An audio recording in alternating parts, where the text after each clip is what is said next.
right, guys, welcome to the Island Hustle podcast. I'm here with a very special guest. Been very excited, man. It's been too long waiting to do this episode with you, but we got the master himself, Mr. Vacation Rental Real Estate Sales Extraordinaire.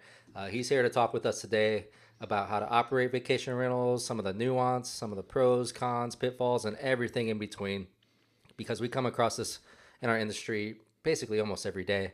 And you have a ton of experience, a lot of knowledge, and you're not only doing it for other people, you're doing it for yourself. And so we're going to have some good, lively topics and good debate on this stuff. Introducing Mr. Jeremy Stice, our licensed broker. Thanks, Rob, man. That's quite the intro and reputation to uphold here. So don't mess up. Live up to it, okay? All right, I'll do my best, man. Yeah, no.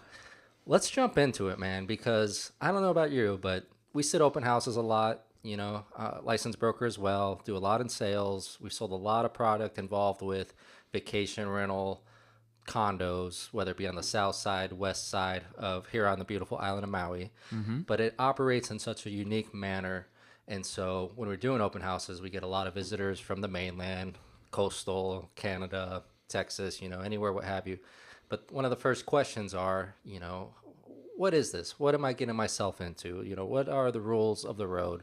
Right. And it becomes that's a big question to bite off in just a short amount of time when you just meet somebody.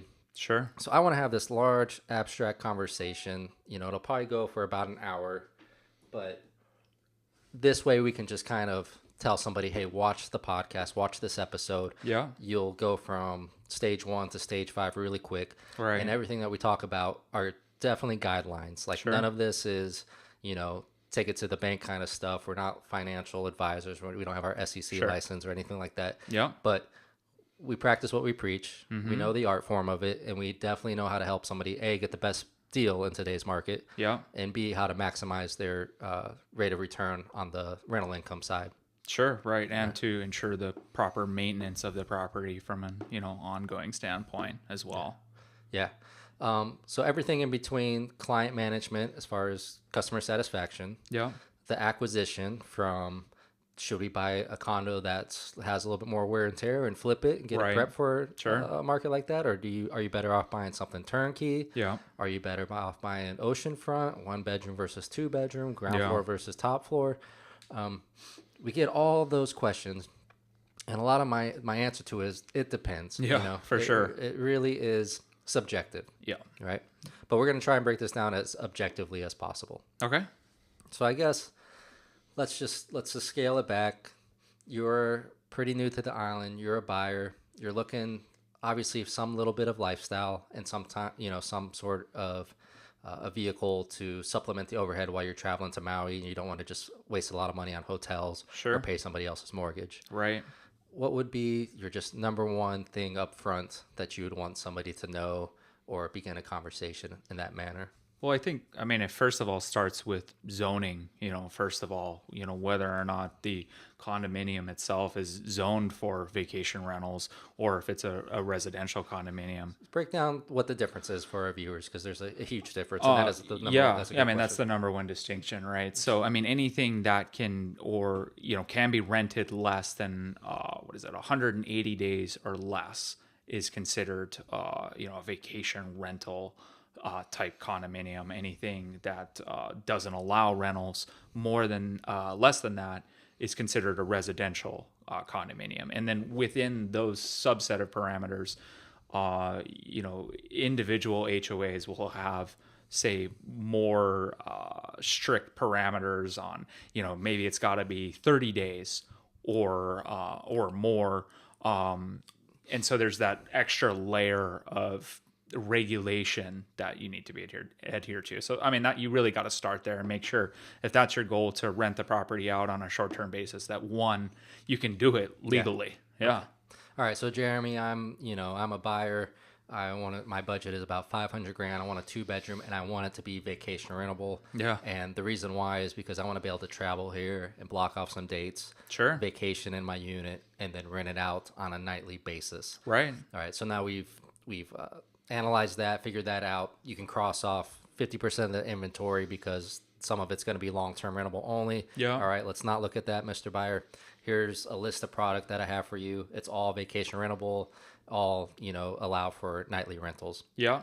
All right. So you've made that determination. What would be your next phase to that? I really try to educate my buyers, and I do work with a lot of buyers that are purchasing these types of properties, and I try to educate on three main facets. Okay. First and foremost, lifestyle. Like what are you looking to accomplish? Do you want to be on a golf course? Do you want to be on the ocean? When you're visiting here with whomever it is, what size of a property do you need? Do you need a 1-bedroom, 2-bedroom, 3-bedroom? Is a studio fine? So, I mean, all of those aspects of lifestyle, I think you really need to start there. And then I think secondarily, I like to, get an idea of if they're looking at a specific, if they're looking to say break even with 20, 30% down, or, if you're trying to attain a specific cash on cash ROI and you want a specific percentage because you're measuring it against other, more typical investment vehicles. So I think that would be criteria number 2. And then number 3, I always try to look for potential for appreciation. Hawaii is an equity-based market, and you can derive substantial income in the short term, but where you're really making your runs financially is an equity standpoint. And so looking for markets that have those strong ingredients for strong capital appreciation. Exactly. So that's kind of what I'm looking at. Yeah. And that really breaks down to the age-old adage in real estate is location, location, location.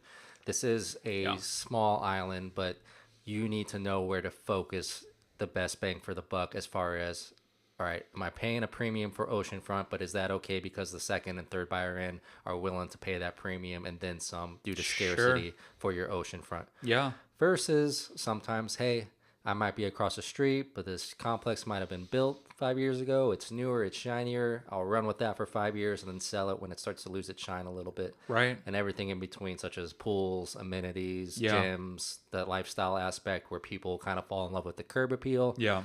And, how close are you to some of the best beaches in the world? How close are you to town? How convenient is traffic and all the other things? Weather patterns are a huge factor of that. Sure. And we know those things, right? We know where the best deal is to be had and what are the best complexes are most ripe for future appreciation.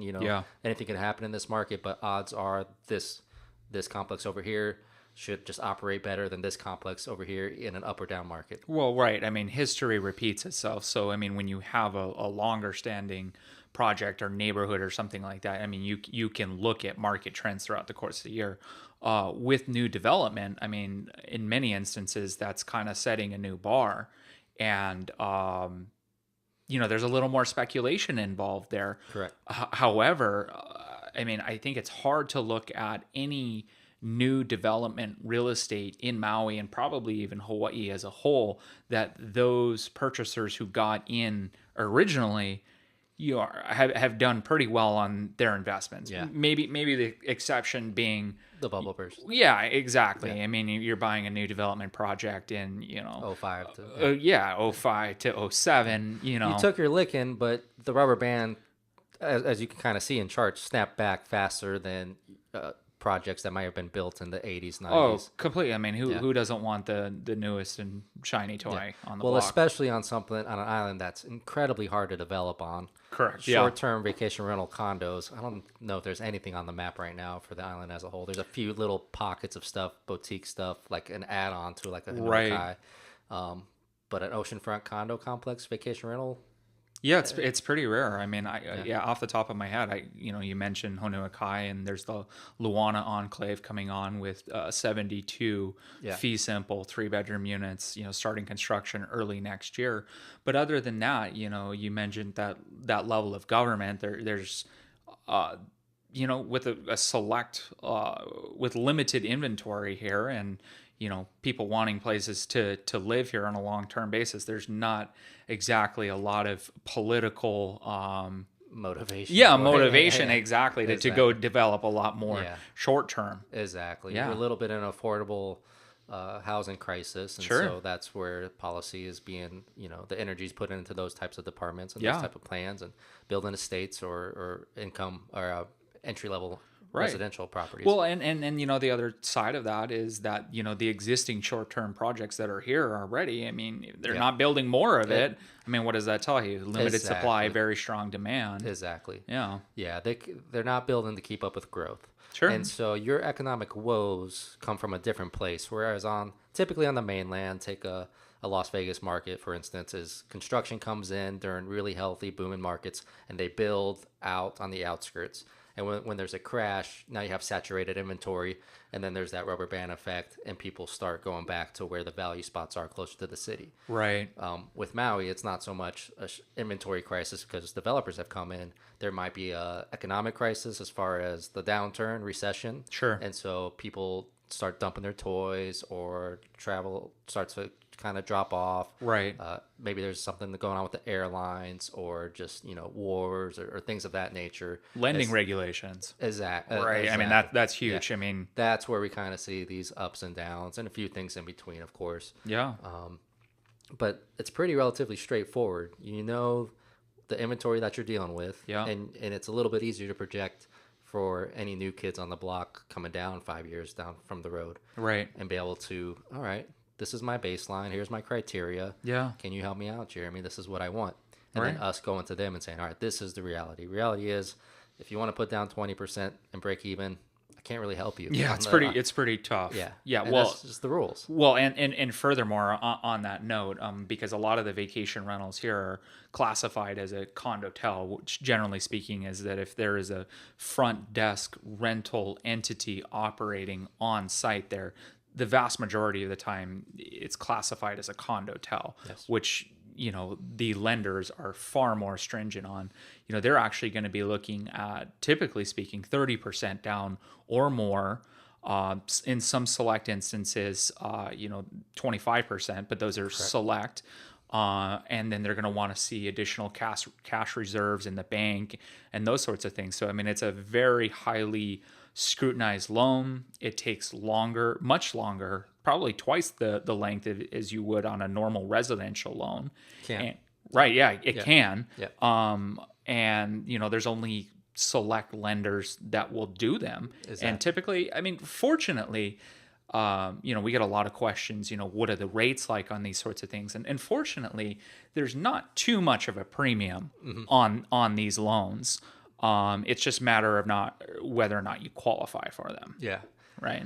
And so I think where I have a tough time, I don't know about for yourself, is your typical really well-seasoned real estate investor on the mainland has parameters. It's usually, hey, Rob, Jeremy, I want an 8% cap. Yeah. I want to be as least invested as possible, that 20% down figure.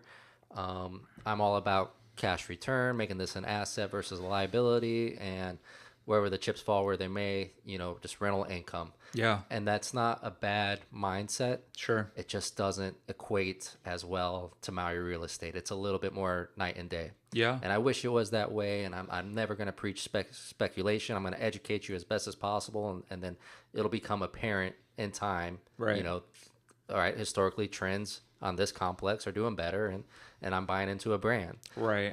But I can't tell you 5 years from now this will be worth X amount of dollars, right? It's that crystal Oh ball. yeah, effect. no, we certainly couldn't make any. Yeah. You look at, like you said, we look at history, and history tends to repeat itself, and there's a lot of different factors that come into play. At the end of the day, this is a little bit more speculative type of industry or real estate type of investment. It just is. Well, I mean, for the most part, Yeah. I think so. I mean, I think that it really depends on the individual and what their goals are, right? Yeah. Like if they're heavier based on that lifestyle, then I don't think there's nearly as much speculation involved for someone who's really looking at a specific rate of return. Yeah.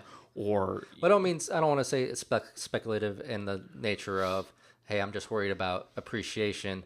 But for an investor to really wrap their head around, why would I accept a 3 or 4% cap rate? sure, Right? It's Yeah. because it's such a desirable place to live. Yeah. And people are willing to drive the market up to Right. drop the cap rates down. Right. And I think what's equivalent to that are certain neighborhoods like a Beverly Hills or parts Yeah. of LA or New York or San Francisco. They're so desirable that their cap rates drop to that 3, 4, 5%. Exactly. But if you look long term, if you bought real estate in New York, San Francisco, or LA Yeah. 50 years ago versus buying in, Sure. no offense, places like Ohio or rural towns, Right. 50 years, you look at those trend lines, and yeah, you could have got 8% in Ohio or Las Vegas or top, outskirt types of states. Sure. But, Yeah, you're apples to apples, when you think of all the return on investment, which has done better, it's yeah, usually the over lower time. cap rate kind of places. Yeah. Yeah, exactly. All right. So, and again, we could go on for days, and it becomes, we really have to personalize these things. So again, we're talking guidelines. So, Wailea Beach Villas might be the best buy for one buyer, and Ho'olei might be the best buy for one buyer. You can't Sure. really tell me. You can't really come to me and say, "Hey, Rob, $3 million. Which one's better?" Yeah. It's gonna heavily rely on lifestyle and heavily rely on how long you plan to buy and hold. Because if you tell me, "Hey, I'm gonna sell in 5 years," I might say Ho'olei. Right. Hey, I'm gonna hold on to it for 10 for 20 years. Hey, let's go oceanfront. It's gonna do better over the long term. Yeah. And we can wait out market woes and time the market a little bit better. Yeah. And Wailea Beach Villas will get older in time, but it'll still be oceanfront, trophy, dirt. Yeah, incredible amenities right there on Wailea Beach. I mean, Yep. tough to beat You that. can't replicate it. Right. Yeah. So that land right there, it's gone. Yeah. And so it's something that's special. It's more of you're buying an art piece or something that quote unquote is trophy. Yeah. Yeah, no question. But so my kind of general rule of thumb guideline for people is, try to come in with 50% down Yeah. to make this. Yeah, that would be great, right? Exactly. Yeah. Cash is great too. Cash is great. But if you're risk adverse and you're worried about writing checks every month, and it's not always the case, and this isn't guaranteed, and the market could always change, but at 50% down, your mortgage, your association fees, real property taxes, electric, and using it as a good rental. Yeah. Not staying, 4 months out of the year, Yeah. using it on slower seasons, popping in and out at the right times. Usually tends to equal a break-even scenario. Yeah, if you're not hitting break even at 50% down, maybe you're at just at Wrong an unit. well that or you're at an astronomical price point. I mean, as you do move up in price point, in many instances, generally speaking, your return on cash isn't as strong, but that doesn't hold true for everything. Yeah. But you have much higher carrying costs. Your HOA fees are generally based on, square footage. So that comes into the effect. You're paying higher property taxes because of higher assessed values. You've got higher acquisition costs, those sorts of things. But yeah. Yeah. All right. So that's just kind of the general guideline, 50% down. Now we're talking more apples to how mainland, rental income operates, where you're 20% down, you stick a tenant in it, and you're collecting 100 or $200 a month, hopefully, right? Sure. That's a little bit of the scenario. Now, all right, hey, Jeremy, Rob, I'm a buyer. We all want value. At the same time, the market is the market, right? It's been set. We can find you a good deal on your real estate, but we can't make something out of nothing. So here's our tips for how to create your own sweat equity, or how to maximize. How do I take this from a 6-cylinder to an 8-cylinder type of vacation rental property? Sure. I feel like we know that. And Yeah, again, I we've agree. helped our owners do it. You've done it for yourself, and there's little things that can be done that don't require an insane amount of investment, but devil's in the details kind of things. Like, what kind of tips and advice do you have for somebody? All right, I'm ready to pull the trigger. I'm going 50% down with you. I bought a 2-bedroom condo. It's oceanfront. It fits all my lifestyle parameters. It's for just painting a hypothetical picture here. It's $500,000. I'm grossing $50,000 a year in vacation rental income. What can we do to improve that? Right. I mean, that's a great question, and I think a lot of it does boil down to. I mean, I think there's a lot of parallels between real estate marketing and vacation rental marketing. Correct. Really top-notch photography, videography. I mean, it's just imperative in that market. I mean, you've got to have. I always kind of say web appeal is the new curb appeal. I mean, you really got to stand out well there. So investing, that couple $100 or whatever it is on that front is huge. And then, you have a lot of expertise with, staging and, color schemes and, those sorts of things. I mean, that is huge as well. And, and then you can along the lines of staging or just property condition, we can dive into the conversation about, remodeling and what trends are going, people are looking for right now. I mean, there's not a lot of modern or real contemporary inventory here. Well, that's what I wanted to touch on is Yeah. because in any market and at any given time, there's opportunity. So where's the weak spot? And for Maui, it's just that a lot of people don't want to take care of their stuff. Yeah. They got their life going on. They're busy. They have their business, their family, everything else on the mainland, to where they almost neglect, to a fault, their condo. Yeah. And then they wonder why the numbers struggle. Well, yeah, and exactly. And on that note, and then having a manager who really cares. I mean, I don't really look as with all of our clients, with whom we manage their properties. I look at it as more as a partnership. I mean, it really is. It's a vested interest. I mean, the better that we can help them do, there's a direct correlation to our compensation, to picking up more referrals from them, or happier guests. So it behooves you to have a really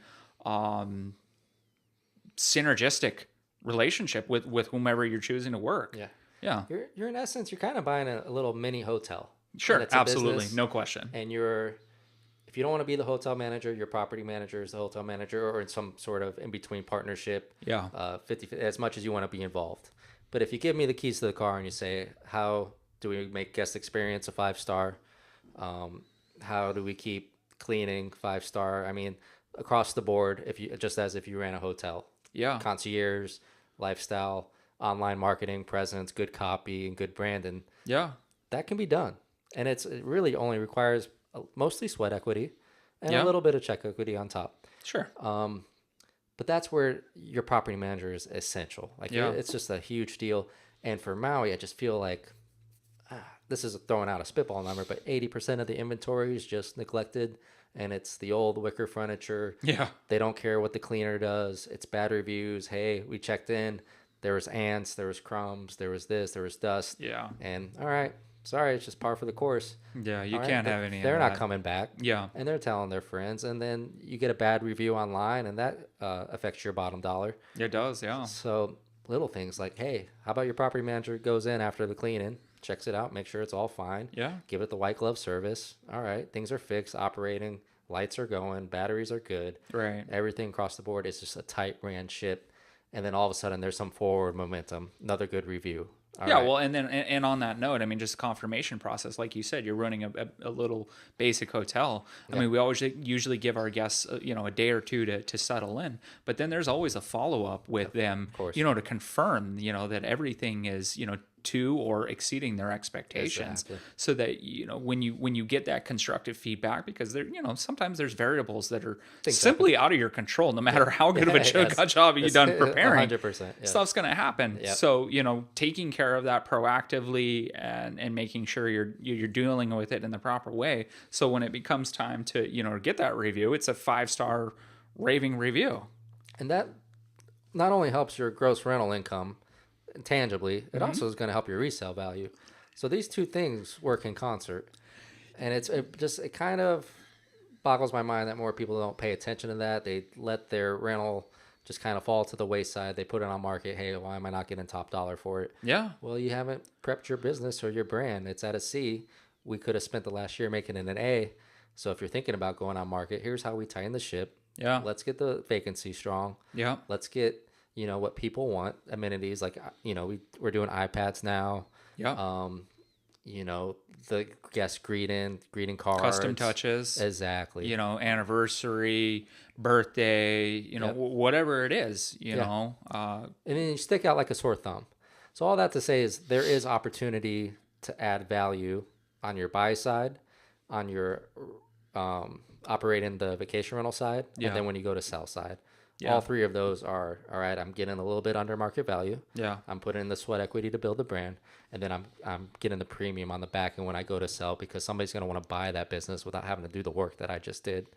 And so that's how you create value for yourself, as opposed to, hey, Jeremy, just, give me a good deal and beat up the seller for $100,000 just because. Right. Yeah. Oh, yeah. I mean, you bring up a really good point, and I think it's something that I'd really like to dive in more to is, really quantifying how rental income actually affects, the overall purchase, price of properties. I mean, that is, I mean, I just was at one of the local realtor general membership meetings, and, one of the components that you see in appraisals is a gross rent multiplier approach, which is not the most common. You're typically looking at comps and making those adjustments. Yeah. But it's really something that I'm a firm believer in, and I've seen it left and right. I mean, quantifying it, I guess it can be a little difficult. I mean, it's not always the easiest information to get. Yeah. But it's probably the number one question that I get from both, from a listing agent, or if I'm acting as a buyer. Yeah. What's the rental income? Yeah. And we know that number means nothing. Like it's way too subjective. You have to have such more knowledge. Like we know from looking at rental income history over thousands of properties throughout the years, how to kind of gauge where that target's actually at. Sure. But a buyer who might not be as educated might look at a number and it's poor, but the owner stayed there for 6 months out of the year. So it's not exactly... Well, they just disregard it. I mean, you really got to look at the details. And unfortunately, some of the rental income statements that we get are very convoluted. Yeah. The accounting practices are definitely not consistent across the board. Mm-hmm. They're, it's a low resolution scan, so you can barely read the thing. Yep. And then I think it's really incumbent upon, the listing agent or whomever's trying to sell the property to kind of get down to the bottom of it and really have a thorough explanation, like you said. Yeah. Hey, the owner's using it 4 months a year, and they're using it from January to through the end of March, right? Well, the accounting practices aren't uniform across the board. Yeah, One right. owner might add in all the taxes, which could be a 13-14% bump. Oh, yeah. One owner might not account for the taxes. One might add cleaning as an income. Sure. And all those sorts of things. That's where I think your skill set is so invaluable, and that's where I think us managing a select amount of properties lets us understand, all right, we know the numbers. Like we know the miscellaneous numbers. We know the cost of if a guest kind of just accidentally breaks something for $50, and that's just, you kind of eat it. Cost of doing business. Exactly, right? Or, just deep cleaning quarterly, or a cable changeover, or changing the door lock. Like all those things, handyman, all those things we kind of have a really good sense for. And so when we get down to pro formas and look at numbers and historical rents, we kind of understand, all right, let's be conservative. It's showing X. Let's maybe take it 10% for, miscellaneous. And this is actually all the expenses involved. And so you can get a real good snapshot of what you're getting yourself into. Sure. Yeah. I mean, I think with that, I mean, is also recognizing opportunity. Exactly. The bar is here, and we do X, A, B, and C, we're going to be able to raise it to here. And obviously, we do need to be careful of those representations and those sorts of things. But at the same time, we're doing this. We have real-time life experience, and we've seen it. To me, that's the difference, right? Because I've been licensed for 7 years now. I think a broker for 3, give or take. And I could talk numbers all day on vacation rentals, and I could pull historical numbers, and hey, this is what it did in 2016, 2015, and here's kind of some guidelines that you're looking at. But when you actually get your hands on it and you're doing it and you're seeing the money that goes in and comes out, it's like, I graduated from college, but now you're a professor. It's night and day as far as being able to help people really understand the importance of a great cleaner. The great cleaner. I mean, that's everything. Yeah. Right there. I mean, and how hard that is. Yeah, no, it's not. It's not easy. Yeah, no, what for sure. to pay them, how to keep them happy, and the little things that inevitably, again, get you those 5-star ratings and create a better hotel. One tip right there. I mean, compensate your cleaners very well. I mean, they're priceless. Yeah, no, they really are, because at the end of the day, they're make or break on a 5-star review. They're going to be able to, if there's a property condition issue, that, they'd be able to see it immediately and, identify it. So you as the manager can, take care of it even before your pre-check-in. Yeah. And it's priceless. Yep, exactly. Yeah.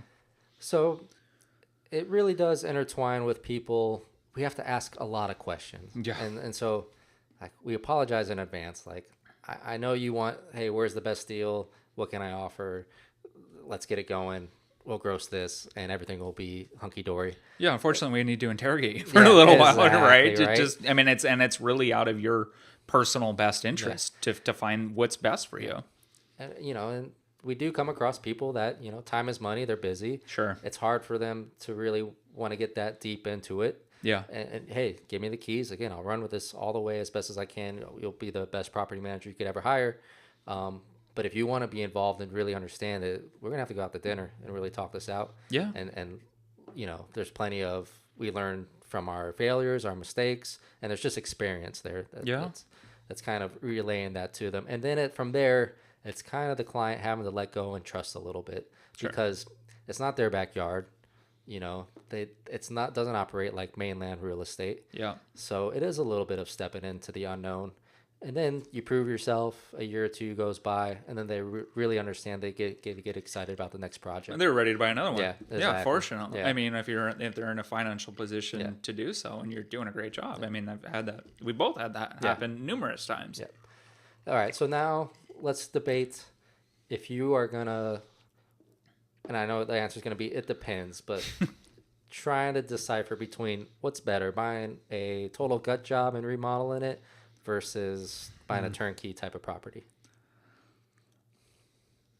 Yeah, it's pretty hard to give you a definitive yes or no. Yeah. Or Well, A or B type answer.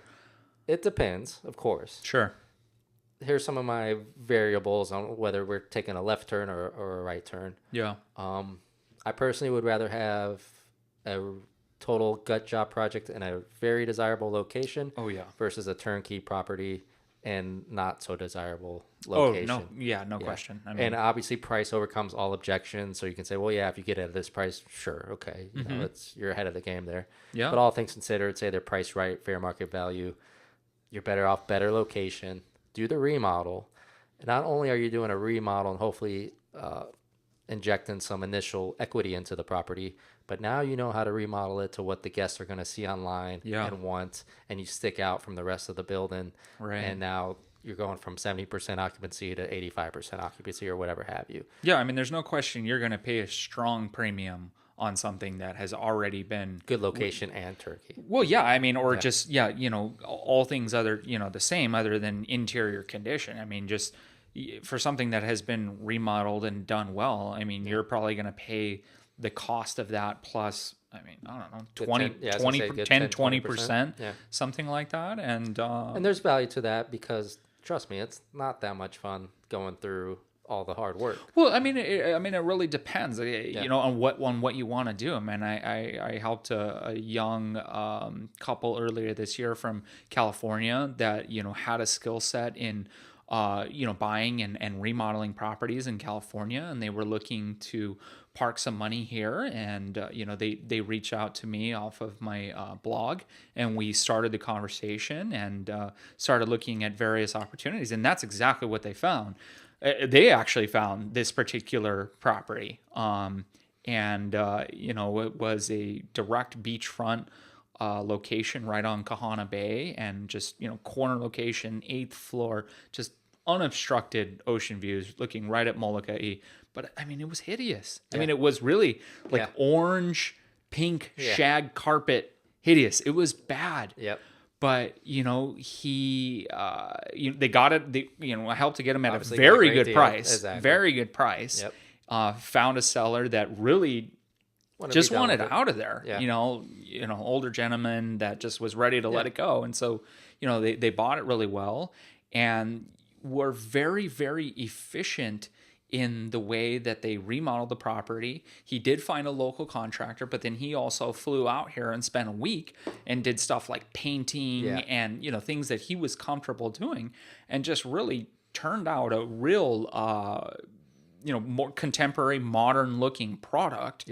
That is just beautiful. And then the first 6 months of owning their property, I mean, they're booked through June at this point, and they're exceeding every financial projection that they were personally looking at. Yeah. So, I mean, it's just a true success story. And then I got on the phone with him and I said, hey, you're going great. Awesome. I'm so proud of you. Here's maybe a couple other things for you to consider. Yeah. And I mean, I don't know, when we talk specific cash on cash return on what this individual is doing, or you not want to go there? Yeah. What do you want to do? I mean, Oh no, it's totally up to you. yeah, I mean, so, factoring in all his cost and travel and everything like that. I mean, in his first 6 months, I mean, he's doing like a 16% return on cash. Yeah. And, he is self-managing it. Okay, that's what I was going to ask. Yeah, no, I'm he's assuming. self-managing the property. And so, they're handling all the inquiries. And that's another thing, you do need to have an on-island representative here. And there's some gray area in what exactly that looks like, but that's what the current rules are here. But, even if he had a full service manager and say they were at, 30%, 25%, that cash on cash return is still exceeding 10%. Yeah. Where else are you going to get that kind of return?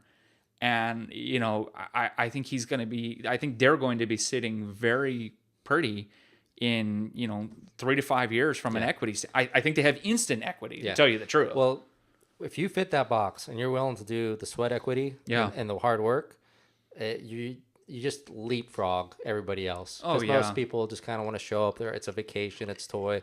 And there's nothing wrong with that, paying the premium just for convenience, a little bit more turnkey, not working with your contractor, not getting out there and doing the dirty work.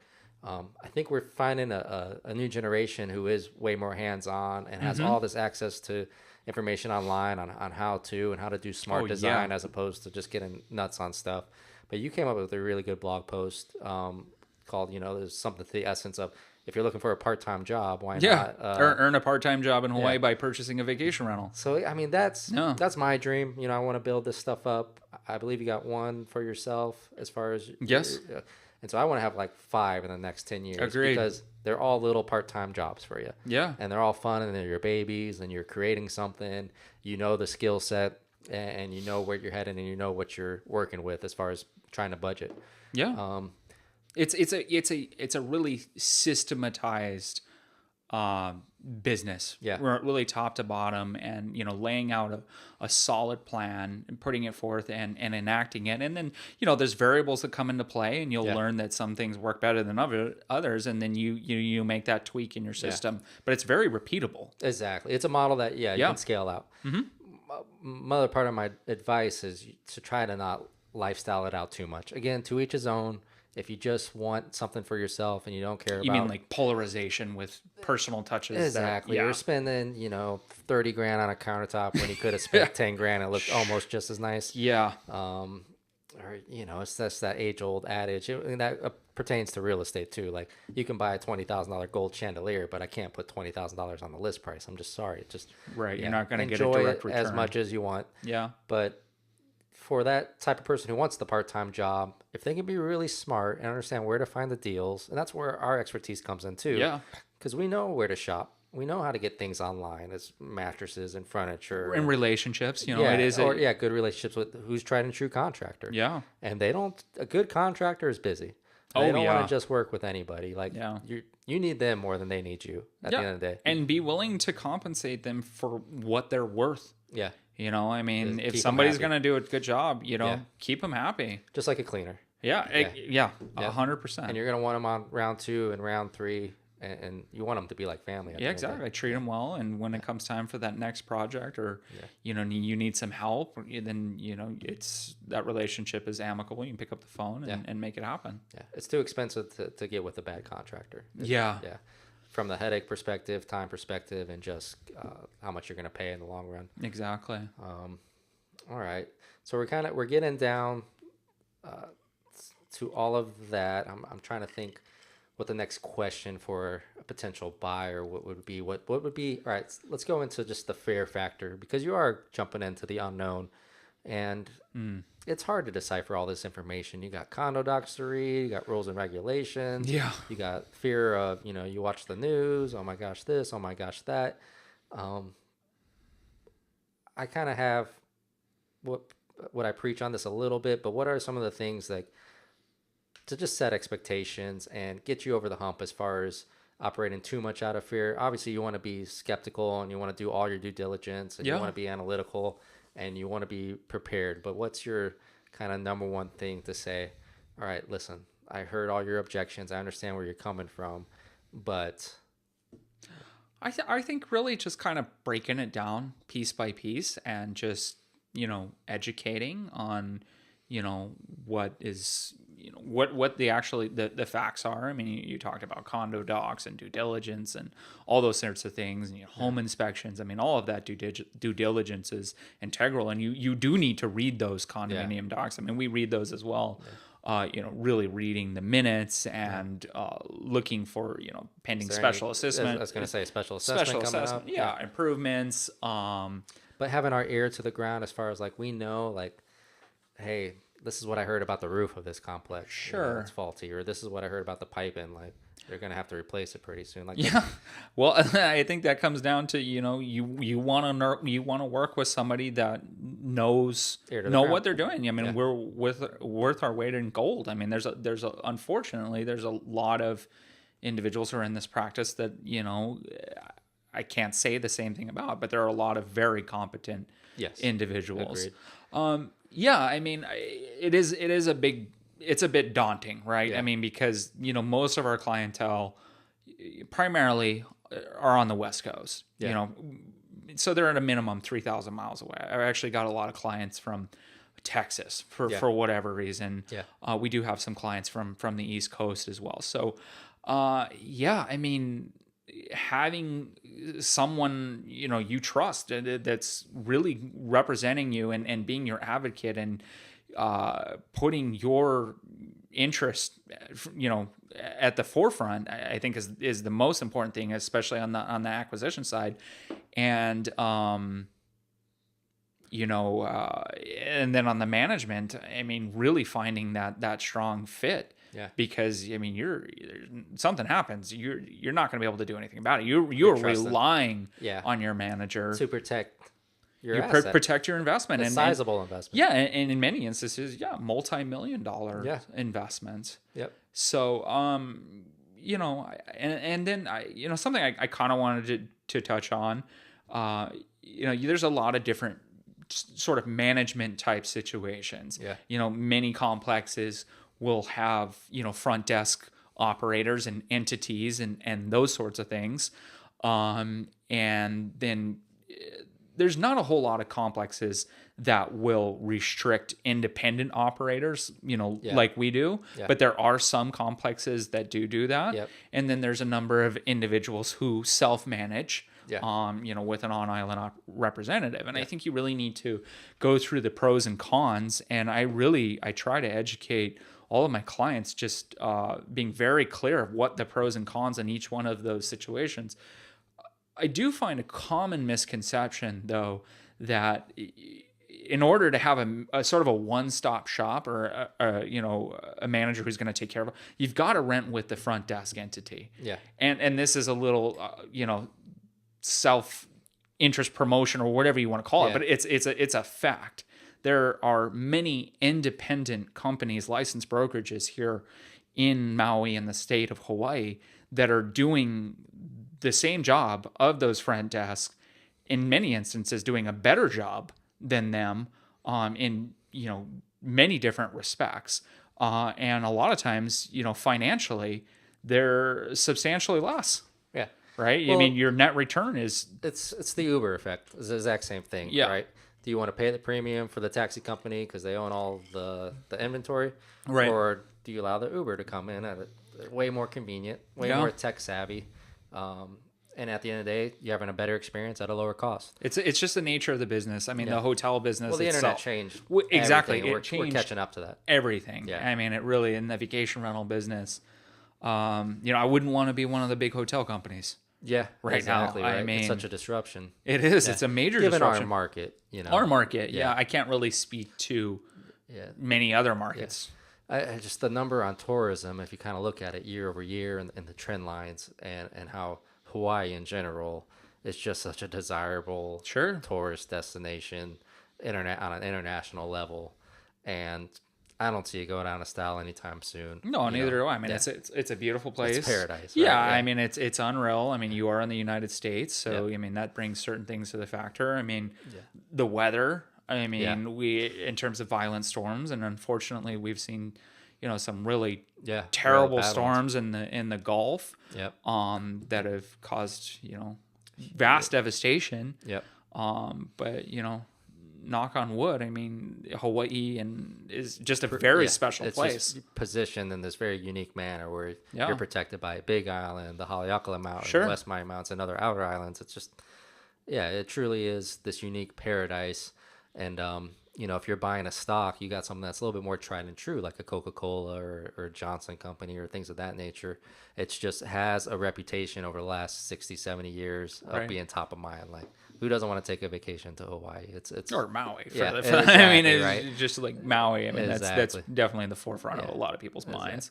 Yeah. And so to not want to operate in that vein of hotel management, and the county has allowed for it with projects that are short-term rentable. Yeah. And again, you're right. If you own a big hotel, they're obviously keeping up because they offer, different types of amenities. It's good if you're there for 3 or 4 nights because you want room service or, on a grand scale, but you're paying a big premium to stay at these hotels. Really? Yeah. I mean, and you aren't. It really kind of boils down to what you're looking for as a guest experience. Yeah. I mean, there's been a strong shift where people don't really feel like they need that turn down service or, that daily cleaning. I mean, it's the bigger, I think I see the cutoff being, of course, if you're traveling with family or in groups and you want to go grocery shopping and cook in your own condo and have the 2 bedrooms and the space. Yeah.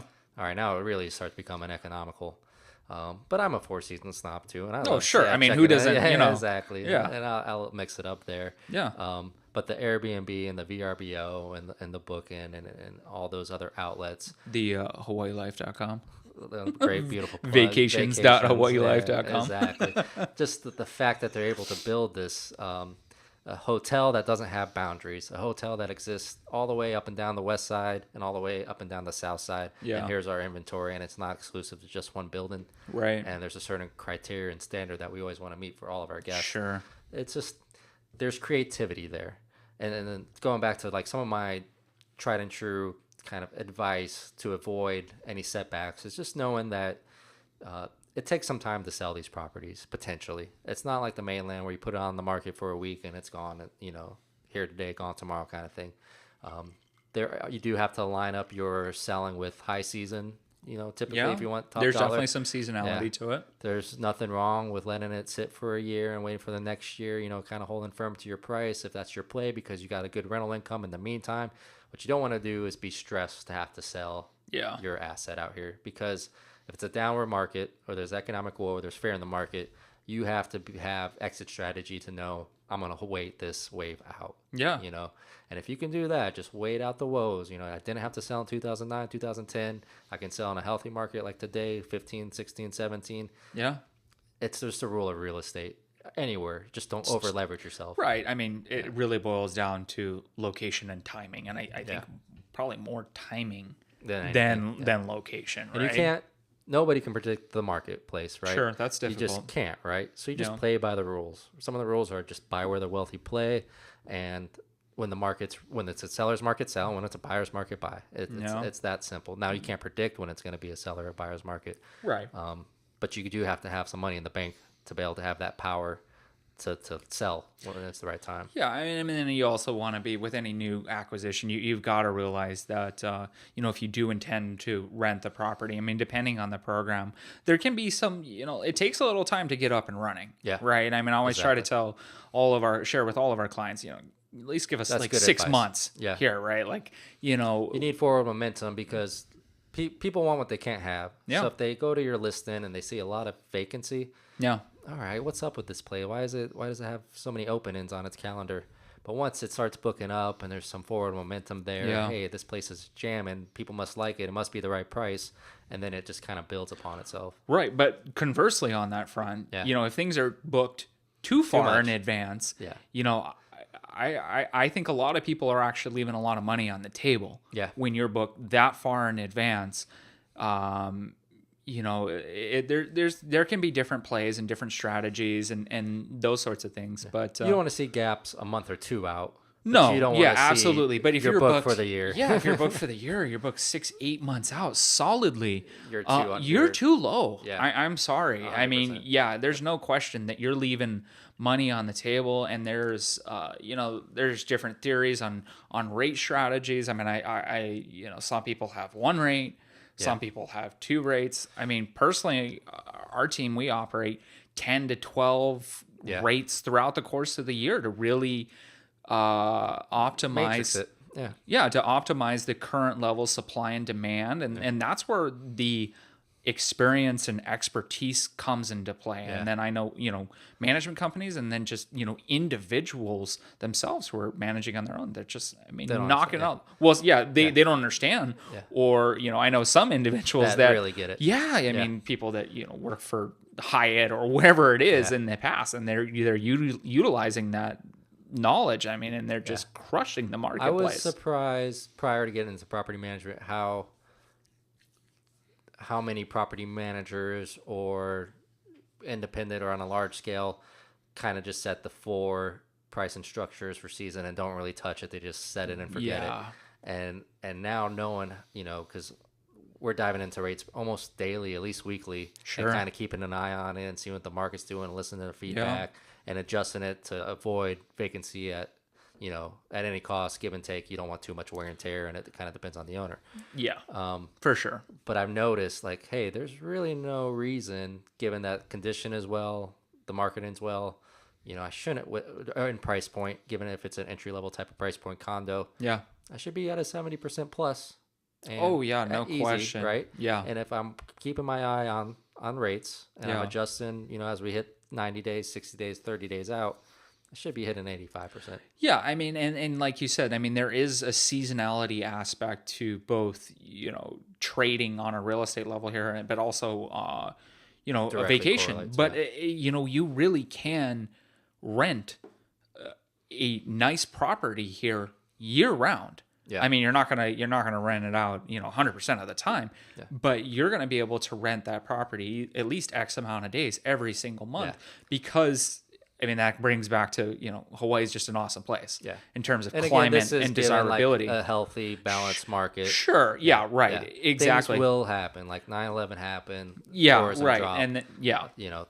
Things of that nature. Again, we're going baseline guidelines, but right now we're in this healthy market of tourism and inventory. Yeah. And if you've done the things that you should do to promote your property online, Right. and it looks fresh and it looks sharp and it's enticing and the price is right, and your property manager is on that matrix, Yeah. you have no. If you're below 70%, somebody's doing something wrong. Somebody. Yeah. Yeah, I somebody's would dropping a ball. I would agree with you. And what I was trying to illuminate on that seasonality is just, you compare, I have some clients that are reaching out that are comparing, maybe a property in Hawaii versus one in a ski community. Yeah. Where, it's absolutely really strong in that ski community months, in the winter months, and maybe that's closer to where you live. Yeah. But there's no question that there's far more seasonality to that. Exactly. And I'm kind of almost seeing a trend line, and you would know this better than me, but the low seasons are becoming kind of medium seasons as time goes by. Yeah. Again, this really depends on your price point. Yeah, exactly. If you're You a nailed it. $5 million oceanfront condo,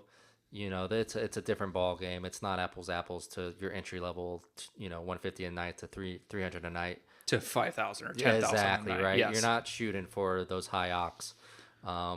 It's a lot more, which is okay because you're really hedging against wear and tear, and you're working with a specific clientele, and you're, it's just more in depth. Especially at that level. Yeah. I mean, when you have, hardwood floors and, Exactly, and you've got custom furniture that, is, 250,000 or Yeah. 500,000 Yeah, the in inventory's- inventory. yeah, exactly. I mean, you're looking at a very different And demographic. you're screening the tenants as much as possible. Oh, yeah. Yeah. So at that level, it's a little bit different a game. So I'm kind of excluding that market segment.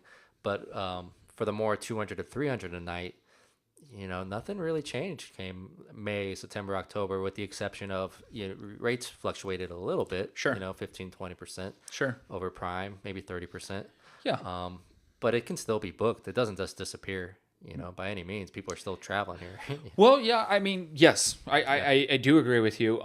With our specific inventory, I mean, we do have some inventory that I think is more immune to maybe seasonal fluctuations, but we have a lot of inventory, like you said, at the Honua Kai Resort and Spa in Kaanapali, and Yeah. there's been massive construction Yeah. on an adjoining building Yeah. to Those that are the variables. Yeah, and throw so a wrench in the system. For yeah, sure. exactly. I mean, and I've represented a lot of buyers and sellers of that resort. I own, that's the resort that we own at. Yep. And when that construction was, guiding the buyers to, one, let them know Yeah. that one day, I mean, this is going to be built out and it is going to affect your views. There's going to be noise. There's going to be dust. Yep.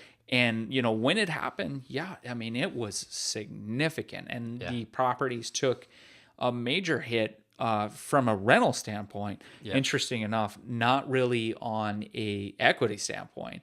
Yeah. But I think that was a very unique instance because of what happened with that specific building when it sold, when it launched, in the market, and the fact that, in my opinion, the developer grossly undersold.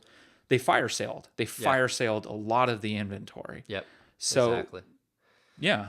But that's a huge point in knowing that weird stuff can happen. And so, especially in the vacation rental market, if something happens and they got to redo the roof, or they got a tent, or they got to do something, and you're out just for the month, 30 days, and you're stressed about that payment, this isn't the right product for you. Yeah, no, agreed. I mean, like you said, I mean, there's Hey man, I need this to keep it afloat. Weird stuff can happen, right? And you got to be able to have the reserve or the rainy day fund. exactly 100%. Just like anything else. And that goes for really any real estate, but with vacation, it becomes a little bit more unpredictable, and then it directly affects these bookings that you want to. Because people know about it. I mean, Yeah. TripAdvisor, Yeah, right? I exactly. mean, I mean, it's a very, very transparent world Yep. out there. And so, I mean, if Exactly. something's going on, Yeah. people are going to know about Yeah. it. And that's kind of, you're taking that knowledge, and this can happen with a newly developed building. Of course, Honua Kai is one of the new kids on the block. But knowing, all right, this complex was built in 1970s. It's definitely going to need some new piping. It's going to need time for new elevators, plumbing, all that roof. stuff. Yeah. Versus, all right, a little bit more of a premium, but newer complex. But I shouldn't have to, knock on wood, worry about so much stuff or special assessments for a good 10, 20 years. And I'm only going to use it for 7 years. So Yeah. kind of factor in those intangibles into your equation. Yeah. And then I kind of want to touch base too on this notion of, we deal with a lot of people who there's that spectrum of lifestyle and investment. Yeah. The lifestyle is easy. Hey man, we'll line you up the best deals. They walk in, they fall in love with it. There's the emotional attachment. We bring the offer, we work it, and give them keys, and everybody's happy, right? That's a blast of what we do on our real estate side. Yes. And we love just as much the investors. Yeah. But they're coming to us and more so trying to say, all right, where's the gaps, right? Because, again, going back to the market is the market is the market. I can't get you a $500,000 house that's worth $700,000 unless it just doesn't really happen, right? It doesn't happen here. Yeah, Yeah, it exactly. just doesn't, You're right? not So gonna don't- yeah. you're not gonna grossly, buy something grossly under market value. Yeah, it just doesn't happen exactly. here. Yeah. You get the better end of the stick for sure. Sure. Yes, Yeah. you can. You Yeah. can take advantage of things. Bank owned, foreclosure inventory. Or That just was huge. catching a seller at the right time. Or Exactly. an agent on the other end who just might not know as well. It happens, but Yes. it's more in that 5% range, if anything. Yeah. So since we can't guarantee that, why don't we look at what the gap is in our marketplace? Where is the weaknesses that you can turn into strengths? And I've always kind of thought, all right, if you want to do something for a 2-year run, and being that rental income so important to buyers, is kind of going in, buying something simple, vacation rentable condo, 1 or 2 bedroom. The bones are there. You're not doing anything structural, but you're changing countertops, you're changing cabinets, you're doing flooring, you're doing paint, and you're doing furniture and art, getting it up, renting it for 2 years, getting the 5-star reviews on the Airbnb and the VRBO across the board. Yeah. And then being able to go on market and present those buyers with, hey, here's rental income for the first year. Granted, hopefully it's an upward trending because it takes a little bit of time Yeah. to build up the numbers. And then here's for the second year. And hey, we've done it. We kind of took the risk out of the equation for you. And so now I want an extra 20, 30 grand versus the one that's selling next door because I have a clean accounting of what we have here. Sounds like my personal business plan as soon as I'm done with my new house. Yeah, Exactly. right? Yeah. So that, if I'm dealing with someone who's just, hey, man, I'm investor driven. Again, we don't have our securities license, but we know the weaknesses in the market. Yeah. And we know where to find value. We're just like little golfers that way. Like, all right, this is what nobody else is really doing. And this is what Maui needs. It's a lot of junky inventory with a lot of wicker furniture and a lot of crappy art. So how about we just give the people what they want and, find ways to get good deals on the product, the materials, and on the labor. Again, keeping the contractor happy and then operating a good business and then putting it right back on the market. Yeah, no, I mean, I think there's huge opportunity there. And then, like you said, waiting it out, pumping up those numbers, really optimizing everything on that front. And, it's a little more foolproof in the respect that, because like you said, we can't predict markets. Say the market's not as strong as yeah, say if it tanks. Well, I mean, you keep renting it out, right? And at least you're at a point and you've got to sort of tier your projections, whatever, 70% occupancy and X amount per night. And, you've got to line up different scenarios and be comfortable with whatever your bottom tier is. And you got to plan for the worst and hope for the best at the end of the day. Why I like it, though, is because dealing with county and permitting, it's a nightmare. It can become a nightmare really quick. And so a lot of these investors that I talk to and I share with them, hey, this is the way to go. Sometimes they get more excited about, well, I want to buy a house for $800,000 and then I want to move walls and do this. And I'm like, listen, man, it's not the mainland. You're opening up a can of worms because you want to hit a home run, but I'm telling you to just hit a single. It's not like, all right, it's not like buy a house for $1 million, sell it for $2 million, which maybe they do in like on the hills and other places like that. Yeah. But I want to steer you away from those big jobs unless you live out here or in the know. You got to be kind of a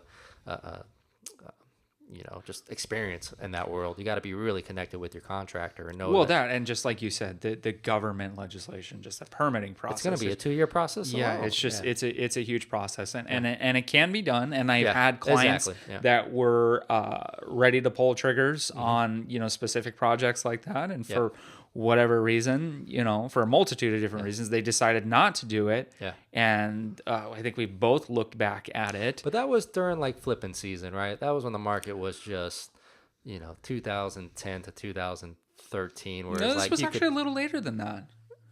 On a high enough price point? Yeah. Okay. Yeah. Like a 1.5 purchase. Yeah. Put, 5 to 8 into it and sell it for 3 and change. Yeah. That could be done. But on the entry level housing, trying to juice out a lot of money up front on a $700,000 home out here. Yeah, well, there's a diminishing return. Exactly. Right. Exactly. It's just over improvement. But that could have been done 3 or 4 years ago, where you're buying a house for 5 and the next year it's selling for 7, and you might have put 20 grand into it or something silly. Yeah. That's really speculative, and that's hard to do. But that's kind of evened out. Well, sometimes you just shake your head what people, people find value in, and what they're actually paying for things, and to each their own. Yeah. But sometimes it does happen. Yeah. Where you strictly over improve. You've got a $700,000 community, and you make a few tweaks, and you sell something for like 1 or 1.1. Yeah, that's the art. Smart design and understanding what people operate on an emotional level, because a lot of buyers just frankly don't have a lot of vision often, and the ones that do know how to leverage that. They'd rather buy something that has a bad paint job or a bad feng shui or something silly that they can easily change. But most buyers, and I can't fault them, I was this way at one point, want to feel good about the second they walk through the door. It gives them, goosebumps, and there's an emotional tie, and they're ready to go. Right. But a savvy investor is going to know I could take something that everybody else is going to pass on. It's that whatever the saying is, just the kind of needle in the haystack, and then put some shine on it, some love into it, and now all of a sudden, it's a desirable product. Yeah, exactly. But the 2-year play with the condo, or maybe it's 3 years, or maybe it's 4. I really love the fact that or pulling equity out and leveraging it on another project. Yeah, depending on whatever your goals are. Yeah, exactly. Right. It's in essence, it could be musical chairs. When do you want to stop and pull out, and hopefully that all lines up. but you're going like for like kind. So if I pull out cabinets and I replace cabinets, you're not really having to pull up a permit. If you're not moving pipe in or creating a bathroom, Yeah. you're not going through that system, because Yeah. that's where it stops becoming fun, and then time is money. You can get a good flip job on a condo. These things are 750 square feet to 1,200 square feet. Right. You can get it done in 2 months. Yeah. And you're in and out, and then you're starting to make bookings, and you're the hot new kid on the block, and you undercut the market for the first few months, and then you level out. Then Build up your clientele, Yeah, right? exactly. Get people in the door, because there's always, there are those guests that are leery. Yeah. You don't have any reviews yet. Exactly. I mean, we're launching a number of new rentals in our portfolio right now, and that's a common question that we're getting, and it's simply just it's brand new, our portfolio. It just sold. Trust that you're in good hands. Here's all of our reviews for our other properties, so who you're dealing with on that front. And I mean, we expect you to have a great stay, and we look forward to having you back. Yeah, and we're throwing you a bone on the front end. Yeah, for sure. This thing should be 250. We're giving it to you for 220. Exactly. Yeah. Right. Yeah. No, I think those are the singles. You're hitting a single and you're taking that money and reinvesting it into something else. They can be doubles. It's not really a home run play. It's not, but again, how much do you want to be invested into this? You can, I mean, how do you define a home run? I mean, well, do you want, where there's risk, there's equal amount of reward. So I've kind of found, and I've had owners who've been doing this play, that, it's pretty conservative for the most part. And say hypothetical, these are hypotheticals, but you buy something for 500, you put 100 grand into it, and now it's worth maybe 700 grand, and you're a cash buyer, so you're getting a good cash flow from the rental income. Yeah. Versus, hey, Rob, I got $2 million. I want to purchase a mansion. I want to come in with a big team, put $1 million into it. And I want to sell it for $6 million. Well, if the market tanks, oh, whoops, now you're sitting on something that's vacant for a long time. Sure. And now you got to wait 10 years for the market to come back, or 5 years, or whatever it is. Yeah. So but if you hit it right and the market does well, all right, well, now you're into it for 3, you sold it for 6, that's a 50% Yeah. bump. I mean, that is something that is, a bit absent in our marketplace. Yeah. I mean, you don't just find a real lot of high-end flips that you find in Southern California, the Bay Area. The days on market are insane. Yeah, exactly. I mean, it's just, I think there's a number of different factors that come into play here. The government legislation, the permitting, that's a pain. I mean, it's and to even spec out a home, there's a lot of good people who can spec out homes and have good margins, but they're usually somewhat entwined into the community, working with good contractors, or have a wealth of experience in specking out homes. Sure. I can think of a few. Yeah. And if you're hitting good price points and you're building a good product, and you know how to protect those margins, again, there's actually a good market for that out here. Right. I mean, I can think of one developer in particular that I have a pretty close relationship with, that has consistently, got a very good model, but he's got a whole top to bottom team, and just is really got his systematized. And I'm sure he learned some lessons the hard way. Oh, no question. Yeah, exactly. Yeah, I mean, you don't win every time. Yeah, exactly. Or there's just like everything. There's levels to this game. Yeah. But for more, there's kind of somebody's looking to have some fun, live in it, create memories with their family. That's when I encourage them to, hey, lean on the conservative side the first few times. Sure. Don't swing for the fences. Let's not try to find you this unicorn type of deal. Yeah. The Porzingis. Yeah, exactly. and then be left, with our hands in our pockets kind of thing. So that condo model for this market, I'm liking it. It's obviously not foolproof. There's always some risk involved. But I see some potential there. Yeah. And then these things change and the market changes, and we have to, again, have our nose to the ground on this stuff and be able to advise and say, hey, these are the things. At the end of the day, this is your money. You're the adult. You got to make the decision. But here's what I would be concerned about, and here's what I like. So, what do you want to do? Yeah, no question. Yeah. I think there's a lot of opportunity, and it can be a really fun process if you whatever your level of involvement. Yeah. Well, that the kind of the fun thing is like, and again, I don't want to equate it too much to any type of investment. This is just it is we're selling lifestyle, and we're selling you how to get the best deal in the market. Like, that is our job. But isn't it kind of cool that you get to live in it and enjoy it, and then have your kids come out and then create all those memories and be a part of a community, be a part of something that everybody probably has on their bucket list. You own a home on Maui. Yeah. I mean, it's pretty cool. I mean, that should really be at the that's top gotta be of at the helm. charts. Yeah, exactly. I agree. Yeah, apples to apples, it becomes a whole different conversation. But if you love Maui, and if you're staying here 3 or 4 months out of the year, you really need to talk about buying something.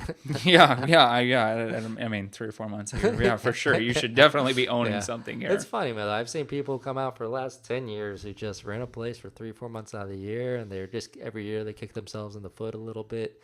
And again, to each his own, but it is funny. You got to pull the trigger at some time. Yeah. Right. And, exactly. And depending on whatever your economic situation is, I mean, it can be a little scary, but, you know, no risk, no reward. Yeah, exactly. No. Agreed. All right, well, we'll wrap this up. Great conversation. We appreciate all the knowledge, expertise. We're going to have you back on sooner than later. Sounds good. If you're a fan, you want to email us, we have plenty of information that we can email as far as just guidelines to vacation rental breakdowns. If you're interested in a particular complex, Ho'ole, Wailea Beach Villas, anywhere in Kihei, most of the vacation rentals tend to operate out of South Maui or West Maui. Yeah, there's absolutely. a few on the North Shore, like 1 or 2 really. Not very many. Very, very limited. Nothing upcountry. And so if you have anything of any interest, all the way from Kapalua down to McKenna, please reach out to us. There'll be a link down below where you can find our websites, and we'll give you all the information you need. And you want us to run, hey, Hanuakai versus Ho'ole, which one's a better fit for me? Yeah. We'll run down all the pros and cons with you and get you way ahead of the game in a short amount of time. That's going to be easy for us. Very efficient. Yeah. And we'd love to have the conversation. So next episode, we'll figure out a new topic, maybe shift gears into real estate, maybe some lifestyle, some current events with Maui. But if you have any questions, feel free to email those as well, and then we'll bring it to the forefront. All right. Thank you for joining us, Jeremy. Sounds good. Appreciate it, brother. Thanks for listening. Thanks for having me. Aloha. Aloha.